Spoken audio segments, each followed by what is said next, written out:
En esta serie del Tribunal de Cristo, es importante que nosotros sepamos que el cristiano, antes de comenzar a dar lectura al versículo 11 en adelante de la primera carta a los Corintios, capítulo 3, el cristiano ya fue juzgado en cuanto a su salvación eterna. Hace 2000 años en la cruz, al morir Cristo, pagó por nuestros pecados pasados, nuestros pecados presentes y nuestros pecados futuros. Así que ya no hay ninguna condenación. Esta palabra condenación en Romanos 8:1, Juan 5:24, es la palabra crino con K en el griego, que significa juicio. En otras palabras, Dios ya no tiene contra ti ni contra mí ninguna condenación judicial. Ya no hay nada punitivo que se nos pueda aplicar a los cristianos, porque para eso Cristo murió en la cruz. Si hubiera algo en mi vida que yo tuviera que pagar portándome bien o haciendo buenas obras, entonces Cristo murió en balde. Dios nos hubiera dicho, bueno, miren, hagan lo mejor que puedan, pórtense bien, y los que se porten bien y pasen con 10 de calificación, entran al cielo. Bueno, eso es lo que enseñan las religiones. El mensaje de la Biblia contradice la sabiduría humana. A lo débil, Dios lo hace fuerte, y a lo menospreciado y a lo que no es, Dios lo hace para que nadie se jacte en su presencia. Entonces, el mensaje de la Biblia es que alguien pagó en nuestro lugar por nuestros pecados en la cruz del Calvario.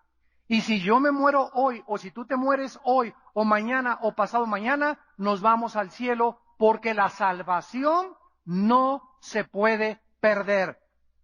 Si alguien dice, como me han dicho, bueno, pues si no se pierde la salvación, quiere decir que puedo portarme como me da la gana, ¿sabes una cosa? Que el simple hecho de opinar de esta manera nos habla de que no tienes la salvación.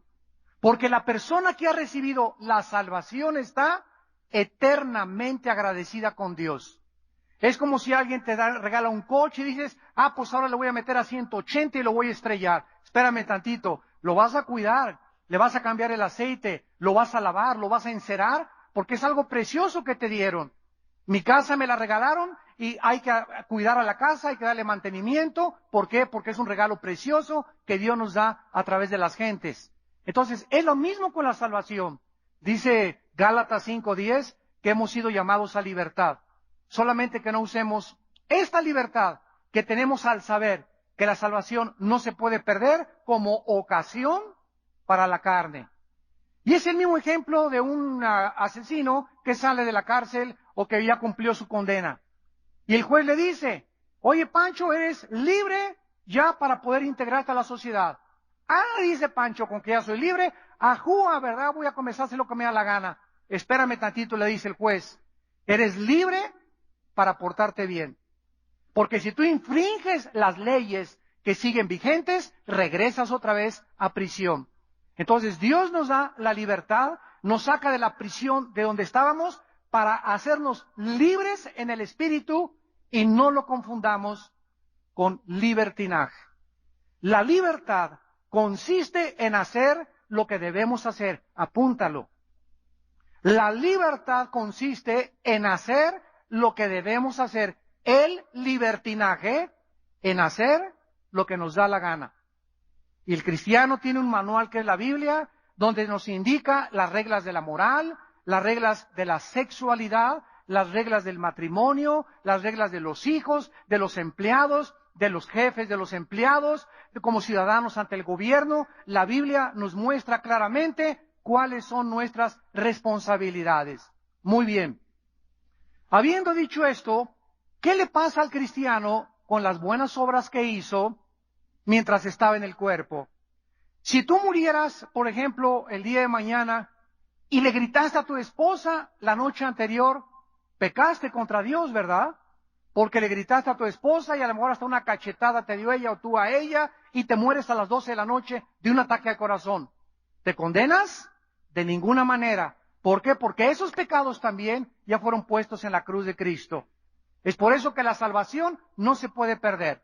En 1 Corintios capítulo 5 había un pasaje donde un muchacho, capítulo 5, el 1 al 5, estaba viviendo en adulterio, bueno, en fornicación con una señora de la iglesia. Y aparentemente este muchacho era cristiano y había caído en la fornicación. Y entonces Pablo se enoja contra los pastores de la iglesia de Corinto y les dice, ¿por qué no han juzgado este caso? Cuando permitimos en la iglesia y sabemos que alguien vive en fornicación o en adulterio y los pastores no reprendemos a esa persona o no la conminamos a que se arrepienta y le decimos, te ayudamos a que salgas de eso, entonces nosotros somos culpables delante de Dios por consentir el pecado. Nos vendemos, prostituimos nuestro ministerio. Y Pablo les dice, el tal se ha entregado a Satanás para que muera antes de tiempo, para la destrucción de la carne, para que el espíritu sea salvo. O sea, este muchacho iba a morir y Satanás, Dios le da el permiso para que le quite la vida a esta persona. Esto nos habla también que hay muchos cristianos que van a ir a casa antes de tiempo porque no quisieron arrepentirse de sus pecados. Pues Dios nos da la vida para servirlo. Dios nos da la vida para conocerlo, para adorarlo. Es triste. Me decía este pastor Jorge Lozano que estuvo con ustedes, Armando, yo me di cuenta en la iglesia que estuve en el norte ahora, cantidad de gente que no adora a Dios. Y no estamos hablando solamente gente de líderes, dice, yo vi a muchos líderes que están en la adoración y están así. No adoran, no se nota que oran y están con los ojos abiertos. Entonces, todos estos detalles nos hablan del estado espiritual en que nos encontramos ante Dios. Y cuando perdemos ese amor por Dios, esa pasión por Dios, esa adoración de meternos en la adoración, cerrar nuestros ojos y te adoro, Señor, te bendigo. Y ¿sabes una cosa? Dios no necesita esto. Alguien me dijo una vez que Dios es tan megalómano que necesita nuestra adoración y que le digamos, te adoro y te sirvo. Dios no necesita la adoración. A Él no lo cambia esto. ¿Saben por qué nos pide Dios que lo adoremos? Porque nos cambia a nosotros. Y Dios nos ama tanto que cuando nosotros elevamos nuestra alma a Él y le adoramos, los que somos transformados somos nosotros. Él es el Dios todopoderoso. Si tú le adoras o no le adoras a Él, ¿verdad? No lo cambias. Su carácter es inmutable. Sus atributos son eternos. Él es el mismo ayer, hoy y por los siglos. Pero Él lo hace para que nosotros podamos fortalecer nuestra vida, hacer contacto con Él y recibir esa energía y esa fuerza que nos da la oración y la adoración delante de su presencia. Entonces, ¿qué va a pasar con los cristianos cuando muramos? Porque unos se portaron bien. Hay otros cristianos que no se portaron tan bien. Hay otros cristianos que fueron carnales. Hay otros cristianos que nunca hicieron nada por el reino de Dios.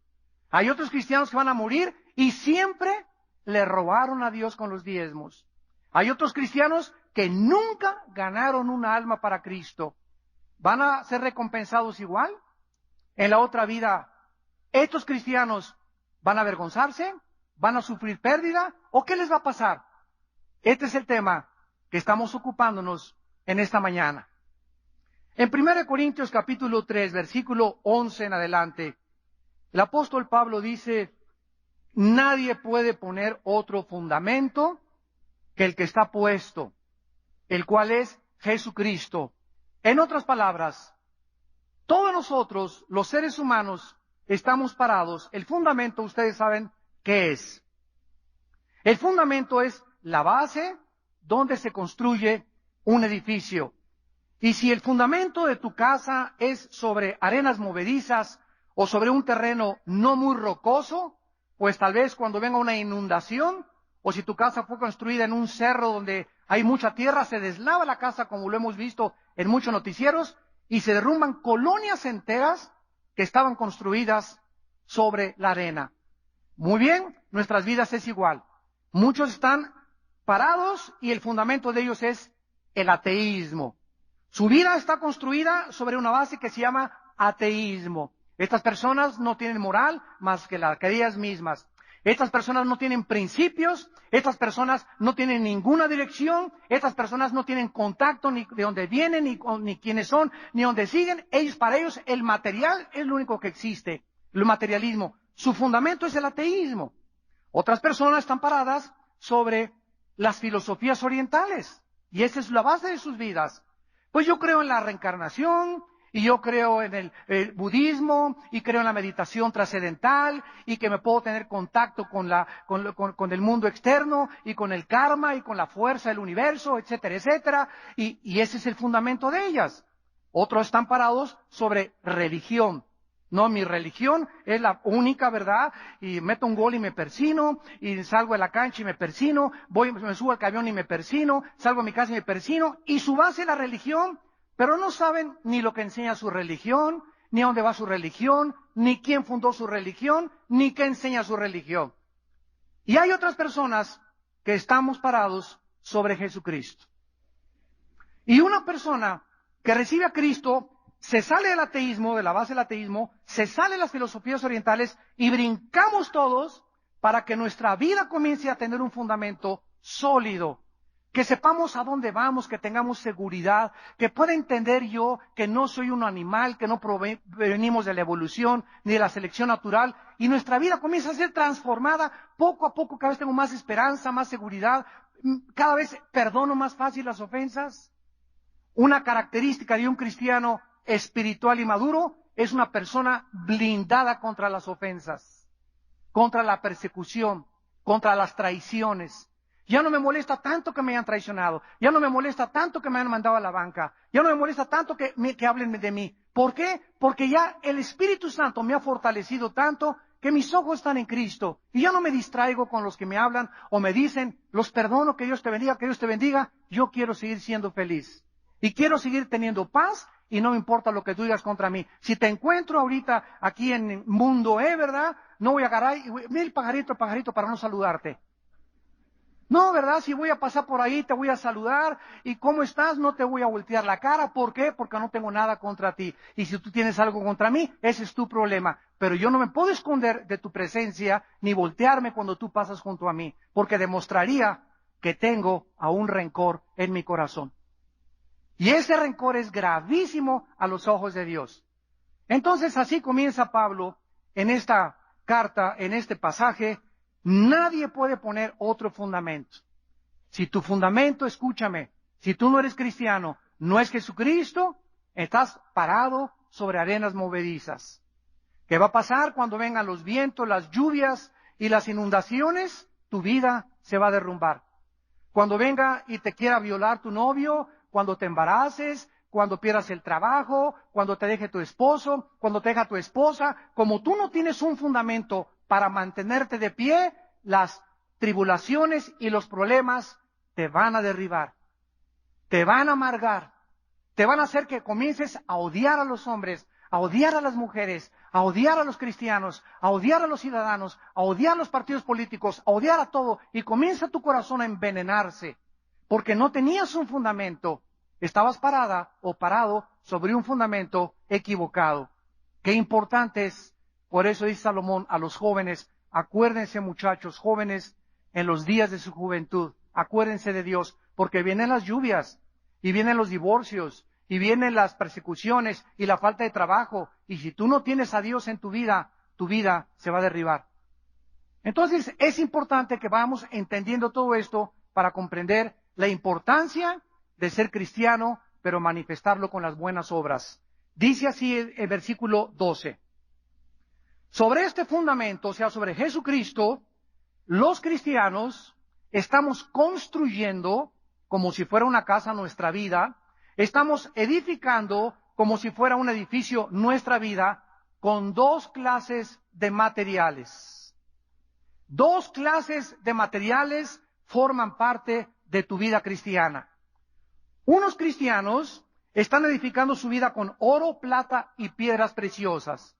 Noten ustedes que estas tres cosas no son inflamables. Si tú prendes el fuego en una casa y hay oro o hay plata o piedras preciosas, sobreviven el fuego. Y estos son los materiales comparados con lo que debemos edificar, nuestra vida. Lo vamos a explicar después. Y otros cristianos están edificando su vida con madera, heno y hojarasca, materiales inflamables. Entonces, ¿qué significa esto? Que yo puedo dar un diezmo, claro que lo puedo dar. Yo puedo darle un vaso de agua a un pobre. Yo puedo construir un asilo para ancianos. Yo puedo construir un orfanatorio. Sin embargo, no es la acción la que Dios va a juzgar, sino el motivo por el cual lo hice. Yo puedo predicar y mis motivos pueden ser que la gente me vea, que me reconozca, porque amo el aplauso, amo el poder. Miles de predicadores tienen motivos equivocados para predicar. Todo lo que yo puedo amar a mi esposa o mi esposo por motivos equivocados. Millones de mujeres aman a su esposo por lo que él les da. Si te casas con un millonario, no te casaste porque lo amabas, sino porque es millonario. Y hay ese concepto, ¿verdad? Si él tiene dinero, pues me voy por su dinero. Hombres que aman a sus mujeres, no por lo que ellas son, sino porque eran demasiado bonitas, se casaron por la belleza de la mujer y no por el corazón y el espíritu afable que una mujer debe de tener. Entonces, en todo hay motivos equivocados. Y es bien difícil juzgar estos motivos. Pero Dios, que penetra el corazón y los pensamientos, sabe que lo que estamos haciendo, lo estamos haciendo para Él. Tú puedes servir en esta iglesia para que te reconozcan, porque quieres poder, porque te quieres vestir o de decán, o de seguridad, o de staff, o de escuela dominical, y te regañan y te ofendes, y esto y el otro. ¿Por qué? Porque tu corazón no era para el reino de Dios, era para ti nada más y para obtener algo en tu vida. Estás construyendo sobre madera, heno y hojarasca. Muy bien, si así ha sido tu vida y lo que has hecho para Dios ha sido con motivos equivocados, dice el versículo 13, la obra de cada uno de nosotros no va a ser un tribunal masivo, sino como cuando entregan los diplomas en la graduación en la universidad, que se juntan todos los universitarios que ya se van a graduar, se ponen su toga, ¿verdad? Y la cachucha o el gorro que les pone aquí arriba, el timbirete, sombrerete, como se llame. Bueno, les pone aquí, ¿verdad? Ya se voltean para la otra cosa cuando gradúan, pero van pasando uno por uno y les van entregando 9 de calificación, este con honores, este con excelencia, pero al mismo tiempo que están todos, pasan uno por uno a recibir su condecoración. Así va a ser el tribunal de Cristo. Vamos a estar todos los cristianos, escuchen, desde Cristo hasta el arrebatamiento de la iglesia. Vamos hasta los del Antiguo Testamento van a ser juzgados después. Esto es muy importante, de una forma escatológica, o sea, profética. El juicio de los cristianos, desde Cristo hasta el arrebatamiento, solamente nosotros vamos a ser juzgados. Los cristianos que se conviertan en los 7 años de la tribulación van a ser juzgados después de cuando Cristo regrese, en los 75 días extras que aparecen en el capítulo 12 del libro de Daniel. Ahí va a ser el juicio de los cristianos que en la tribulación, ¿verdad?, murieron. Y va a ser un juicio especial porque los cristianos que sean juzgados en ese tribunal van a ser condecorados con los más altos honores porque murieron como mártires. Muy bien. La obra de cada uno se hará manifiesta, se va a dar a conocer todo lo que hiciste tú y lo que hice yo. Porque el día la declarará. Esa frase, el día, se refiere al día en el que tú y yo seamos juzgados. Si tú mueres hoy en la noche, te vas al cielo en tu espíritu, tu cuerpo se va a la tumba, tu alma y tu espíritu van al cielo. Sin embargo, Pablo y Pedro y todos los que de Cristo en nuestros días murieron, no han estado todavía en el tribunal de Cristo. Porque, repito, va a ser entre el rapto y la segunda venida, porque las bodas del Cordero están en el capítulo 19 del Apocalipsis. Y en las bodas del Cordero ya pasamos el tribunal de Cristo. Ya estamos listos para unirnos con Él eternamente en matrimonio espiritual. Entonces, si tú mueres hoy en la noche y te vas al cielo, vas a esperar hasta que nos muramos todos y resucitemos en el día del arrebatamiento de la iglesia. Porque no es hasta la resurrección de los muertos que nosotros seremos juzgados. Y el día de la resurrección es el arrebatamiento de la iglesia. Hay más resurrecciones durante el milenio. Van a resucitar los 144,000. Van a resucitar los 2 testigos en Apocalipsis 11. Y después vemos al final del milenio otra resurrección. Pero estas ya no son las resurrecciones que tomarán parte en el tribunal de Jesucristo. Entonces, esa frase, el día, significa el día del tribunal de Jesucristo. Este día será declarado, abierto lo que hiciste, por el fuego será revelado.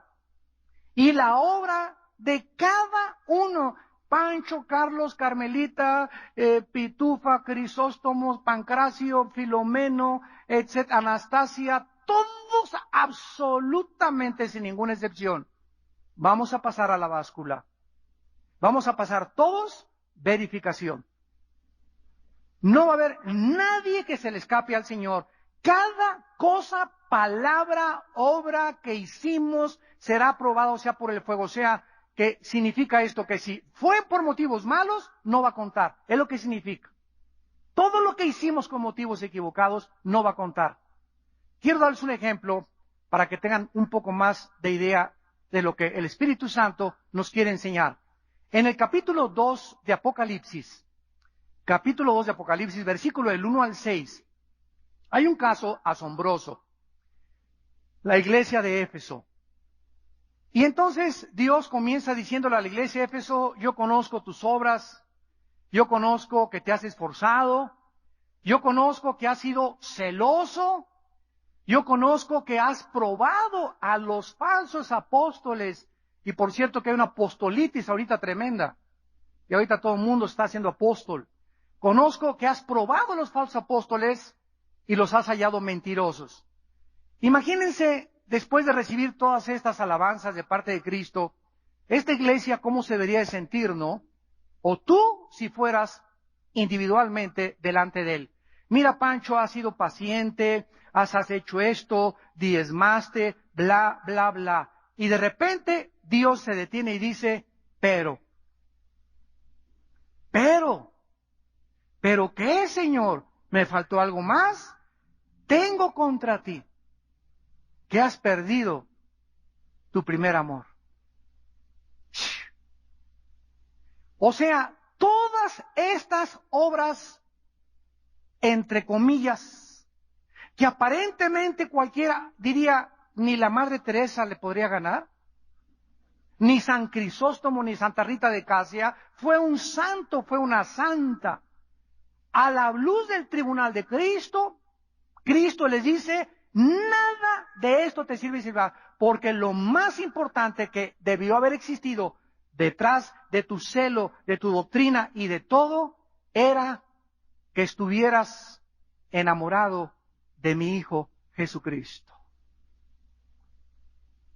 Lo hiciste por despecho, lo hiciste por vanidad, lo hiciste por reconocimiento, lo hiciste por poder, lo hiciste porque tu ego estaba del tamaño del mundo, porque tenías una soberbia tremenda. Pero ¿sabes una cosa? Yo veo y escudriño los corazones, y lo que más me interesa de todos ustedes, santos de Dios, dice el Espíritu Santo, es cuánto amas al Hijo de Dios.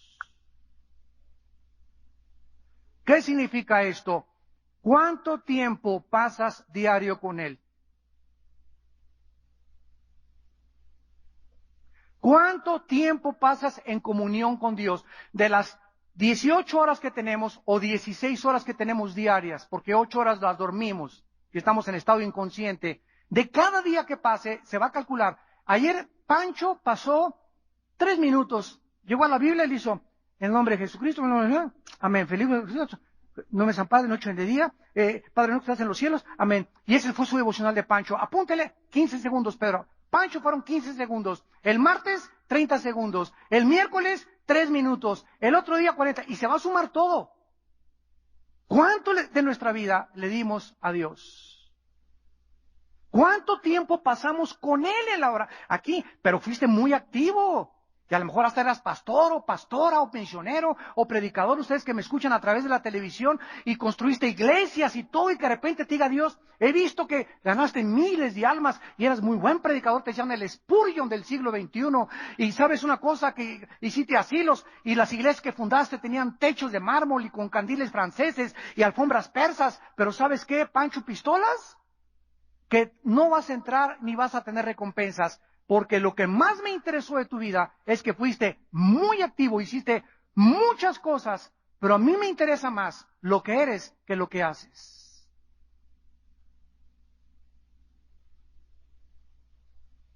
A Dios le interesa más lo que somos en la intimidad con Él. Y cuidado, porque el activismo puede suplantar nuestro amor a Jesucristo. Amarás a Dios con todo tu corazón, con todas tus fuerzas, con toda tu mente. ¿Cómo lo puedo demostrar? Muchas veces en la adoración en la iglesia. Si pusiéramos cámaras y viéramos a toda la gente cuando está adorando, podríamos los pastores darnos cuenta cuántos de ustedes son falsos en su adoración. ¿Cuántos de ustedes ni siquiera sienten nada todavía de amor ni de atracción para elevar su espíritu a Dios? Si hubiera cámaras escondidas en la casa de cada uno de nosotros, podríamos saber cuántos de ustedes pasan tiempo con Dios en las mañanas, en las tardes y en la noche antes de acostarse. Y eso es lo que Dios está buscando en nuestras vidas, amados santos de Dios. Entendamos qué es la vida cristiana. 1 Corintios 1:9, Dios nos llamó a la comunión con su Hijo Jesucristo. La vida cristiana no son ritos, no son ceremonias, no son liturgias, no son sacrificios. La vida cristiana es una relación con Él. Es una relación íntima, viva, diaria, dinámica con el Hijo de Dios. Tú puedes persinarte, traer tu escapulario, ir a misa, miércoles de ceniza, peregrinaciones y irte al infierno. ¿Por qué? Porque eres religioso. Oigan, los fariseos en los tiempos de Cristo tenían la medalla de oro que se ganaron por sus buenas obras. Los fariseos en el tiempo de Cristo aparentemente eran fieles. Nadie podía acusar a un fariseo de adulterio. Nadie podía acusar a un fariseo de robo, ni tampoco de tranzas, ni de expropiar o de quitar. Nadie podía acusarlos aparentemente de cosas externas. Y cuando viene Cristo y ve todo lo que hacían delante de la gente, se da cuenta cuánta hipocresía puede haber en los seres humanos. ¿Cuántos seres humanos navegan con cara de San Crisóstomo, de Santa Rita de Casi? Miren ustedes lo que dice en Mateo, capítulo 5, versículo 6. Es el famoso sermón del monte. Dice Cristo, porque Él vino a revelar las intenciones de nuestros corazones. Tenemos que ser como somos, no podemos ocultar nada de lo que somos. Dios nos ve, Dios odia la hipocresía. Tenemos que ser transparentes. Si saludo a una persona y le digo, ¿cómo estás? Dios te bendiga, es porque de veras lo siento. Porque, escucha, dicen Proverbios, que cuando tú bendices a alguien sin sentirlo, esa bendición falsa se convierte contra ti en una maldición. ¿Sabías? Si yo bendigo a alguien o le digo hipócritamente, qué bonito vestido tienes, y me volteo y digo, parece china poblana. Oye, qué hipócrita, ¿verdad? O sea, ¿cuál fue mi propósito de haberle dicho qué bonito tienes? ¿Sabes cuál fue mi propósito? ¿Adularla? ¿O adularlo? ¿O quedar bien con ella? Etcétera, etcétera. Pero Dios odia eso. Dios odia eso. Dios ve la intención de nuestro corazón. Dice en Mateo 6, guardaos de hacer vuestra justicia delante de los hombres. Aquí está. O sea, las obras que hagas, En el reino de Dios, para mí, dice el Señor, cuídate en tus motivos que no sea para que te vean. No hagas nada con el propósito de que te vean y que digan qué espiritual, qué servicial, qué bueno. No, lo que estoy haciendo, yo sé que aunque no me viera nada, y ya se acabó la iglesia, y aquí está el equipo de staff que tenemos, ¿verdad? Que son que trabajan detrás de cortinas, los que montan todo esto y los que montan todo, ¿verdad? Nadie los ve. Tendrán grandes recompensas en el reino de Dios. Porque no lo hacen ellos no podían tener ese motivo. Lo hacen porque aman al servicio al Señor. Cuidémonos de cualquier cosa que hagamos, no la hagamos para que nos vean. Ni predicar para que me vean. Ni cantar para que me vean. Ni dar un devocional para que me vean, o para que vean qué inteligente o qué sabio soy. Cuidémonos de no hacer nada para que nos vean. De otra manera, ahí está, no tendrás recompensa de vuestro Padre que está en los cielos. ¿Cuándo serán las recompensas? En el tribunal de Jesucristo. ¿Cuándo Dios va a evaluar lo que hicimos y los motivos? En el tribunal de Jesucristo. Cualquier cosa que hayamos hecho para que nos vieran, no va a tener recompensa. Esa obra va a ser quemada por fuego, porque no valió en el tribunal de Cristo. Cuando des limosna, o sea, cuando des ofrenda, no hagas tocar trompeta delante de ti, como hacen los hipócritas en las sinagogas y en las calles, para ser alabados de los hombres. De cierto les digo que ya tienen su recompensa. En otras palabras, cuando nosotros oímos en tantas iglesias que nos entristece el corazón en el mundo, a ver, saquen un billete de $1,000. No, pues ya lo vieron todos. Qué antibíblico, ¿verdad? A ver, háganle así a los de $1,000. Y a ver, por favor, aquí los de $1,000, aquí los de 500 y aquí a los de 100.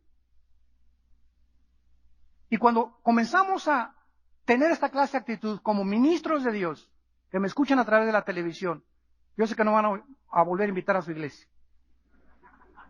Pero cuando hacemos esto, prostituimos nuestro llamado a Dios. ¿Por qué? Porque dice la Biblia que cuando demos, no se entere nadie de lo que dimos. Hay otras iglesias que ponen un pizarrón y ponen familia Pérez, familia esto, familia Pulano de tal, dio 500, 400, 300. Hay otros que dicen, pónganle su nombre a los sobres. Tampoco es bíblico. Por eso a ustedes no les exigimos. ¿Saben por qué hacen eso? Así los pastores ya se enteran. Ah, aquí faltó la familia Pérez. Vamos a caerle y echarle caballería el miércoles a su casa. Digo, ¿cuál es el motivo de ponerle el nombre a los sobres? No digo, sabernos quién no da, y el día que me lo encuentre el pastor ni lo saluda. Y ya nosotros sabemos quiénes dan y quiénes nos dan. ¿Sabes una cosa? Solo Dios tiene que saberlo. Y si no das, no es mi problema, es tu problema con Dios. Es lo que le digo a muchos ministros. Cuando vas a un lugar y me invitan a predicar, les he dicho que, a mí me han dicho que cuánto cobro, que cuáles son mis honorarios. Oigan, ¿cómo que cuáles son mis honorarios? Sí, hermano Alducin, ¿cuánto nos va a cobrar por noche? Porque ya desde hace 15, 20 años, los predicadores que vienen nos dicen, antes de invitarlos, que nos cobran $500 la noche, hotel 5 estrellas, con estos alimentos, queso cottage en la mañana, con uvitas, agua Evian, marca Evian, etcétera, trasladarlos en primera clase, bla, bla, bla, bla, bla. Y luego, ustedes tienen la culpa por invitar a esos mercenarios del Evangelio. Ahora, entonces, si no me dan a mí dinero para predicar, fíjense ustedes qué tremendo para nosotros los ministros de Dios, ¿verdad? Si a mí no me dan dinero para predicar y voy a una iglesia que me invita a predicar o a una campaña y no me dan nada de ofrenda, es porque Dios está probando mi corazón. ¿A qué fui a predicar? ¿Porque amo a Dios o por la ofrenda? Ah, a ver, piensa tú, pastor, que me escuchas por la televisión. Cuando vas a predicar, ¿a qué vas? ¿Por la ofrenda o porque amas a Cristo? Cuando amas a Cristo, Dios te va a probar y no te va a dar ni para el camión de regreso. ¿Y sabes por qué? Porque entonces Dios prueba tu fe y viene la bendición a través de otra parte que no es esa iglesia. Y fue lo que le pasó a Pablo en Corinto. En Corinto eran, pero así les llamaban los regiomontanos. Codos, codos, codos, codos. Tienen fama, ¿verdad? En Nuevo León de ser muy codos. Ya no tanto, pero había mucha fama. Y los corintios, cuando Pablo estuvo en Corinto, no le dieron ni para el camión. Y dice Pablo, les explica en la primera y la segunda carta, ustedes no colaboraron conmigo, colaboraron otras iglesias, las iglesias de Acaya, de Macedonia, me ayudaron. Y lo que ustedes no me dieron, me lo dieron ellos. Pero lo digo para la vergüenza de ustedes. Pero yo no les podía pedir, porque entonces ya mis motivos serían falsos. Ya no estaría predicándoles más que por el interés del dinero. Y cuando hay ese interés monetario económico en lo que hacemos, no será tomado en cuenta en el tribunal de Jesucristo. Cuando des limosna, no toques trompeta delante de ti, o sea, que nadie sepa lo que tú estás dando para ser alabado por los hombres. Pues claro, desde el momento que sacas tu billete y que dice el pastor, ya, pues este pastor dio 50,000 y este 100,000, pues ya, ¿verdad? Ya te alabaron. De cierto te digo, ya tienes su recompensa. Mas cuando des tu limosna, no sepa tu izquierda lo que hace tu derecha, para que tu ofrenda o tu limosna sea en secreto. Y tu Padre, que ve en el secreto, te recompensará en público. Y cuando ores, ahí está otra ocasión. ¿Cuántos de ustedes, Señor Dios omnipotente del universo? José, María y José y todos los santos que te acompañan. Te alabo, mi Dios de gloria, porque eres maravilloso y eterno. Y hoy es cuando un lenguaje de una oración es así florido, ¿verdad? ¿Ves luego la motivación detrás para que la gente sepa, me parezco a Santa Rita de Casia? Quiero que me escuchen qué florido es mi lenguaje para orar. Y es una oración garigoleada y florida, ¿verdad? Y adornada con todos los santos y con todas las cosas para Dios, etcétera, etcétera. Y tu oración ni fue escuchada, porque el motivo fue que te alabaran y que reconocieran qué espiritual es la hermana Chencha. Con estos ejemplos estamos ya más o menos a grandes pinceladas dándonos cuenta qué importante es, santos de Dios, nuestra vida espiritual delante de Dios. Ahora, muy bien. En segundo lugar, veamos que en el tribunal de Jesucristo, nadie va a ser juzgado para ser castigado. ¿Por qué? Porque ya sufrimos el castigo. Cristo lo sufrió, en nuestro lugar. Él fue nuestra propiciación, la ira. El castigo que nosotros merecíamos fue puesto en la cruz sobre su Hijo Jesucristo. Entonces, en el tribunal de Cristo, cuando muramos y nos presentemos delante de Él, vamos a ser evaluados de acuerdo a diferentes formas y se nos va a recompensar, depende de muchas cosas. Por ejemplo, hay una falsa doctrina en una religión que se llama el purgatorio. Que cuando una persona se muere y no se portó tan bien o se murió en pecado, pues entonces hay un lugar que se llama el purgatorio, la palabra lo dice, para purgar, para poder limpiar sus pecados durante 5,000, 10,000 años, y después de un tiempo de sufrimiento en el purgatorio, ya está listo para entrar al cielo. Y la cruz de Cristo, bien gracias.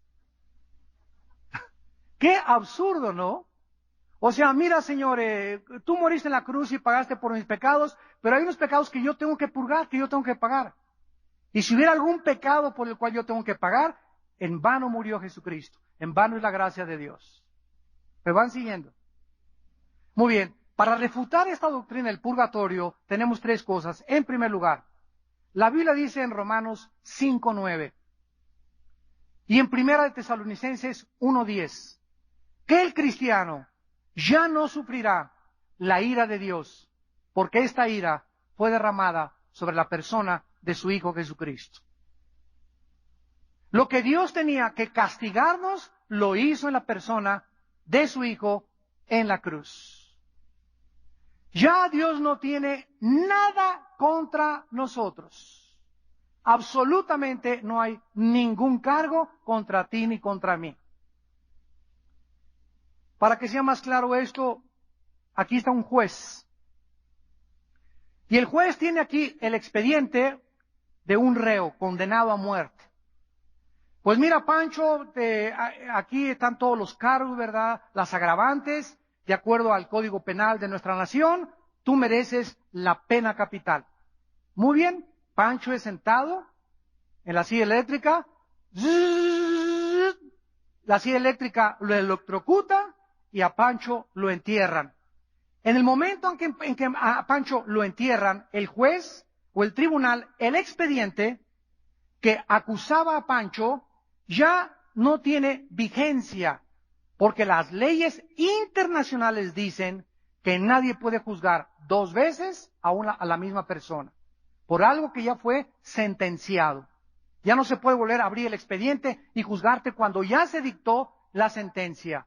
Muy bien, entonces ya Pancho fue condenado, el expediente es hecho a un lado. ¿Qué pasaría si Pancho resucita y se le aparece al juez?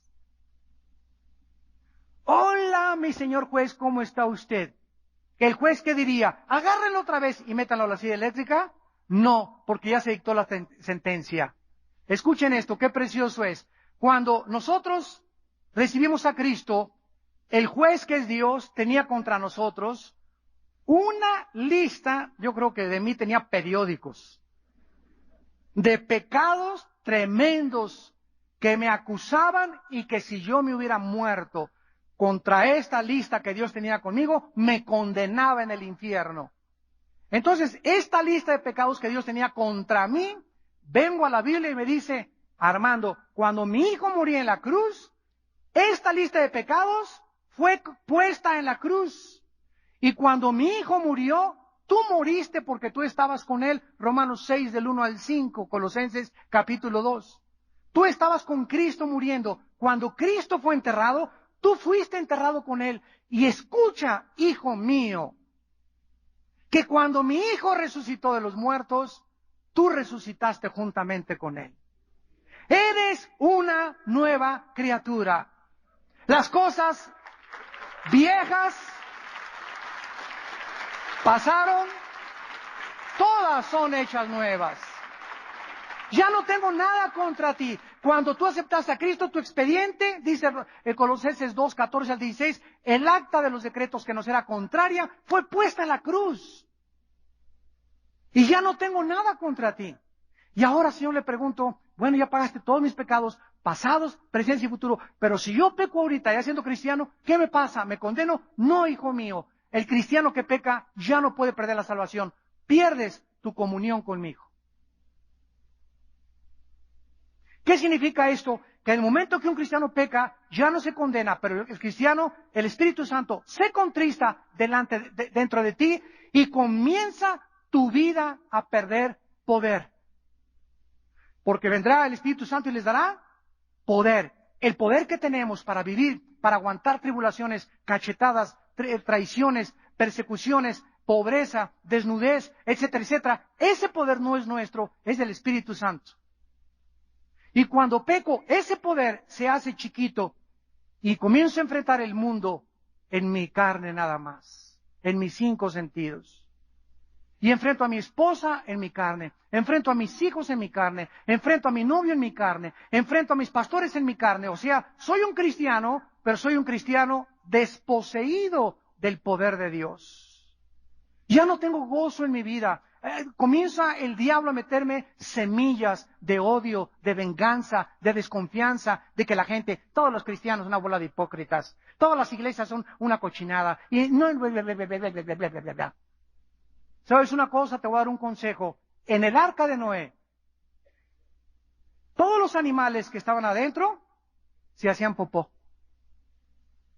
Y era un olor tremendo, ¿verdad? ¿Se imaginan? La popó del rinoceronte, del hipopótamo, del camello, del chango, de todos los animales que estaban ahí adentro, ha de haber olido, no a perfume Chanel el arca. Pero a pesar de los malos olores, no estaban afuera en el juicio de Dios. Es preferible vivir dentro de la iglesia con algunos malos olores que estar afuera y ser juzgados por Dios. Para que te eduques. Así es, la iglesia no hay una iglesia perfecta. No hay una iglesia perfecta porque si tú estás buscando la iglesia perfecta, tú al entrar a esa iglesia la descompondrías. Por lo imperfecto que eres y lo imperfecto que somos todos.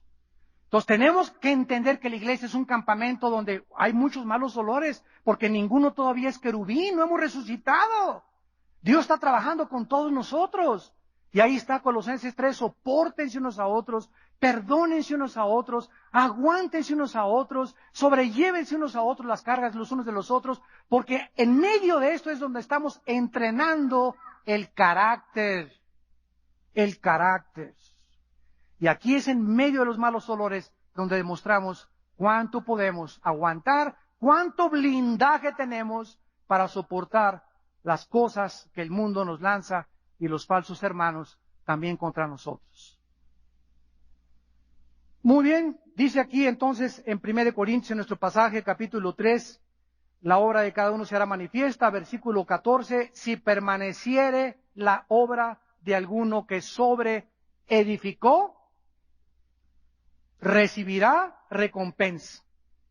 Si la obra de alguno se quemare, él sufrirá pérdida. Si bien él mismo, aquí está otra vez, será salvo, aunque así como por fuego. Vemos pues que la Biblia nos habla claramente de que nosotros podemos, en el tribunal de Cristo, sufrir pérdidas, avergonzarnos, y todo eso lo vamos a estudiar después. Regresando a la doctrina del purgatorio, donde ya sufrimos, donde Cristo sufrió la ira que nos correspondía a nosotros. En segundo lugar, es imposible para un ser humano caído pagar por sus pecados. Porque hace pedazos la Biblia. La doctrina del purgatorio es una doctrina que anula la Biblia, que le pone un candado a la Biblia y que contradice todo lo que la Biblia dice que no es por obras. Y si la obra de Cristo, cuando Él murió, dijo, tetelestai, consumado es, se acabó, no hay nada que los ángeles, querubines, serafines, seres humanos, papas, santos, santas, no hay nadie que le pueda agregar nada a lo que hice por ustedes en la cruz. Dice Colosenses 2, estamos completos en Cristo. Ya no hay nada. Ahora, si alguien llega y me dice, es que la salvación se pierde, ¿saben lo que le contesto o lo que le debes de contestar? A ver, espérame tantito. Tú me estás diciendo, tú crees que por gracia somos salvos, ¿verdad? Sí, amén, amén, amén. Bueno, entonces me estás diciendo que somos salvos por gracia, más tenemos que portarnos bien, igual a la salvación. O sea, me estás diciendo que la obra de Cristo está incompleta.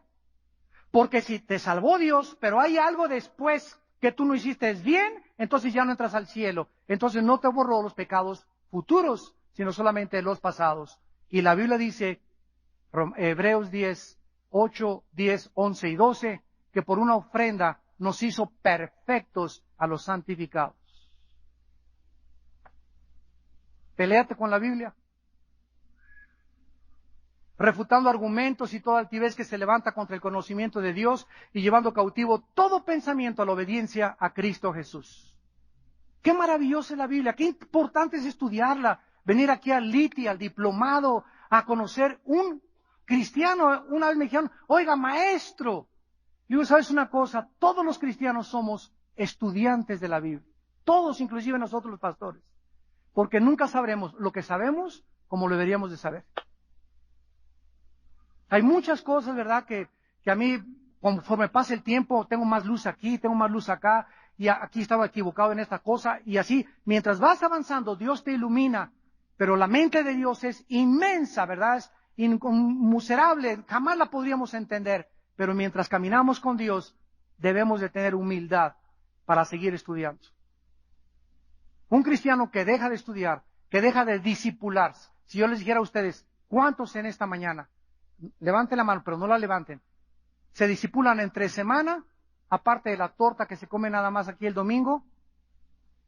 Si este es el único sándwich, el único alimento espiritual que tu vida tiene entre semana, eres un cristiano mediocre. No conoces a Dios todavía, no conoces la vida cristiana, no has avanzado y ahí vas a seguir y va a venir el tribunal de Cristo y te vas a quedar afuera. Aunque serás salvo, pero vamos a ver más adelante qué pasará con los que sufran pérdida y los que sean avergonzados. La obra de cada uno se quemará. Y en tercer lugar, la palabra purgatorio no aparece en la Biblia.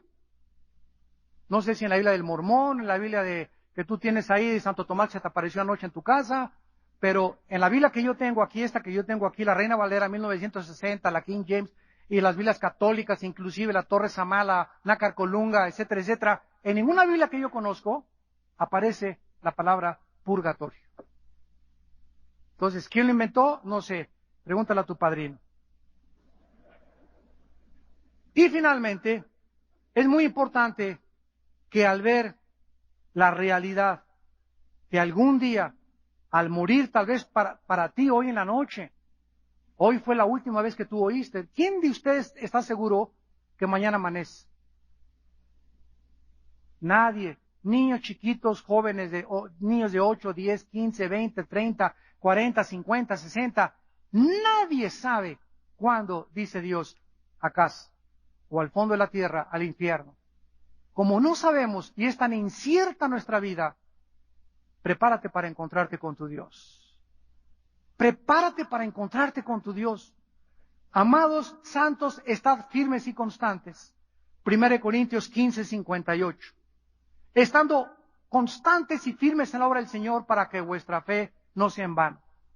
Sabiendo que no es en vano lo que hacemos por Dios. Sabiendo que las obras que hagamos, los motivos que hagamos para el Hijo de Dios, nos serán tomados en cuenta en el tribunal de Jesucristo. Padre, te damos gracias por tu palabra en esta tarde. Gracias, Señor, porque nadie puede poner otro fundamento que el que está puesto, el cual es Jesucristo. Y cada quien debe ya mirar, cuidar cómo edificamos sobre la base y el fundamento que has puesto en nuestra vida, que es tu Hijo Jesucristo. Ahora es nuestra responsabilidad estudiar la Biblia, conocerte a ti y saber que esta es la vida eterna, que te conozcamos, que tengamos una comunión diaria contigo ininterrumpida, que odiemos separarnos de ti, que nos sintamos enfermos cuando esta comunión contigo no es real, que podamos experimentar la energía que nos das, la seguridad y la esperanza que nos das a través de la comunión con tu Hijo Jesucristo. Porque eso es lo que nos va a mantener firmes contra las acechanzas de Satanás, vestidos con toda la armadura de Dios. En esta hora, muchos de ustedes, también que nos ven a través de la televisión, no tienen en su vida a Jesucristo. Y yo te pido que tú lo invites en este momento tan solemne como tu Señor y Salvador. Que le pidas perdón por tus pecados y que creas que Él en la cruz pagó por ellos con su sangre preciosa en el Calvario. Si tú en esta tarde quieres invitar a Cristo a tu vida, dile en tu corazón: Señor mío y Dios mío, te pido perdón por mi vida, por mis pecados, por la vanidad de mis acciones, por mi ego, por mi soberbia intelectual.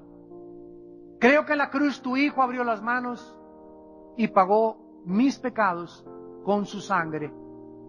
Creo que a los 3 días resucitó de los muertos y que tú me has levantado ya con